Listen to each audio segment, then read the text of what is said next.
Good evening and welcome to RFL. I'm Dominic Carter in tonight for Richard French. Thanks for joining us on this Monday evening, August 13th. We have got a lot to get to tonight, but we begin with Mitt Romney's VP pick.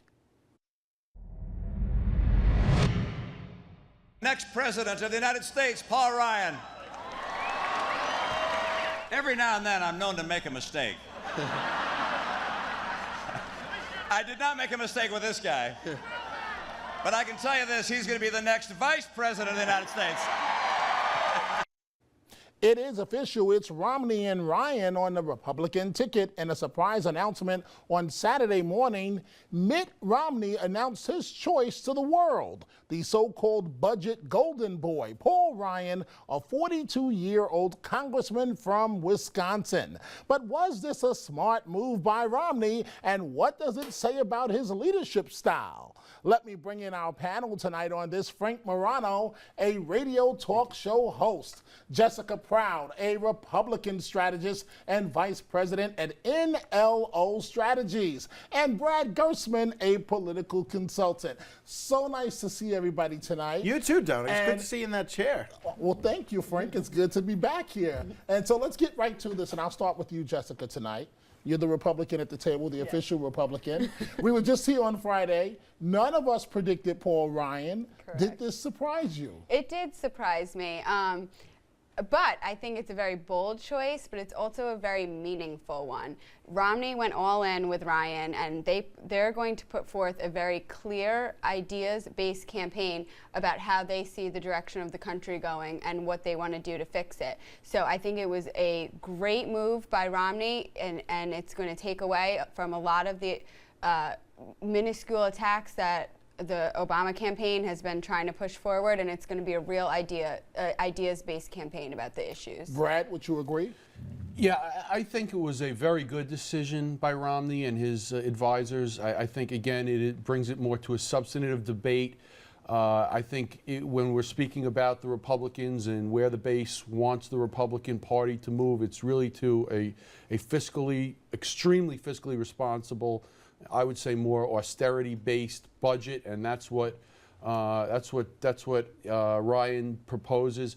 From the Democratic side, though, I think it really does show, and Obama and his team will make it very clear that there's two sides to this. One is austerity-based budget, one that where the middle and lower classes will be hurt just immeasurably, and then from their side will be that look, we're going to have a more fair budget. We're going to ask more of those who can afford it. And so really the lines are drawn right now, and it's going to be where do you fall? I don't think there's any middle of the road here anymore. Frank Morano. I agree in part with what each Jessica and Brad said. I think it's a very high-risk, high-reward type of pick for Romney. I think it makes it very difficult for him to win a state like Florida with so many senior citizens, just because Ryan was the author of The Path to Prosperity, which the Wall Street Journal said would end Medicare as we know it, and which President Obama and the Democrats have repeated 9,000 times since the Journal said that. And just because of that, I think it makes it a little bit more difficult to sell Ryan to seniors. That being said, he definitely pleases the base, and that means those folks are not going to sit home, those Santorum voters, those Gingrich voters, like they might have if Romney picked somebody like a Tim Pawlenty. Also, because he's so appealed to fiscal conservatives over the years, it's going to be great for donations. Also, Obama's signature achievement so far, National Romney Care or Obamacare, Romney's not the best spokesman against it because he did the same thing in Massachusetts. Paul Ryan can attack National Romney Care on a whole different level than from what Romney can. So I think it's kind of a mixed bag. Certainly he puts Wisconsin in play, which was probably leaning towards Obama. Very popular in Wisconsin. He's young, he's attractive, he's good looking, and he's smart. You're not going to have any Sarah Palin moments where he can't name a Supreme Court justice. He's not going to have any Dan Quayle moments. In fact, that's what his business card says. I know how to spell potatoes. Right. Frank, I actually have to disagree with you, though. I think it's way too soon to be taking seniors in Florida off the table. If you look at the polls since the announcement, and actually the polling done on him prior to his selection, he has a 30% favorability among seniors, and only 16% had a very negative view of him. So I think when the ideas are articulated clearly. Obama is the only one that's cut from Medicare currently.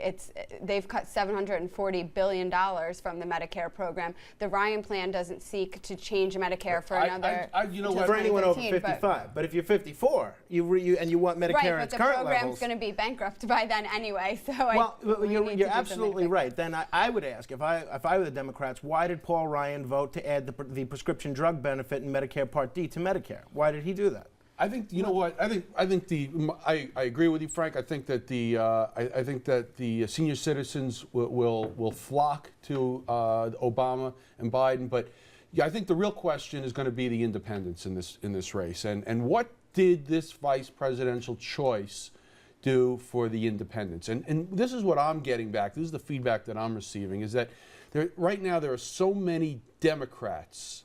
I shouldn't say so many, but there are a lot of Democrats who are not sure. They don't feel as comfortable with Obama as they did the first time around. And they become more fiscally conservative.